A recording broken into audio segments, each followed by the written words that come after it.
இது தெரியுமா? இந்த ஒரு இலை இருந்தால் போதும், உங்கள் வீட்டில் பணம் கொட்டோ கொட்டென்று கொட்டும். இந்த பரிகாரங்கள் பெருத்த பலனை தருவதாகவும் நம்பப்படுகிறது. அதில் ஒன்றுதான் பிரியாணி இலை பரிகாரம்.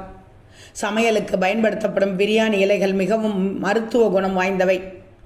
சிறுநீரக கற்களை போக்குவது முதல் எடல் உடை குறைப்பது வரை பிரியாணி இலைகள் உதவியாக உள்ளன.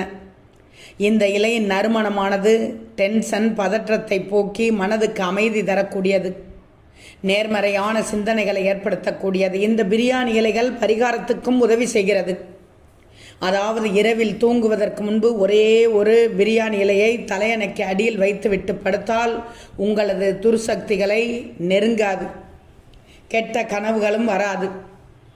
கடன் தொகை அதிகமாக இருந்தால் பிரியாணி இலையில் கடன் தொகை எவ்வளவு என்பதை எழுதி உங்களுடைய பீரோவில் வைத்து விட வேண்டும். ஆனால் பீரோவில் வைத்து அந்த இலையை 7 நாட்கள் கழித்து எடுத்து நெருப்பில் பொசுக்கி அந்த சாம்பலை நீரிலோ அல்லது காற்றிலோ கரைத்து விட வேண்டும்.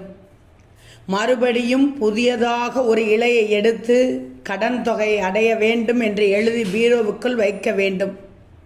இப்படியே 7 நாட்களுக்கு ஒரு முறை இலையை எரித்து விட வேண்டும்.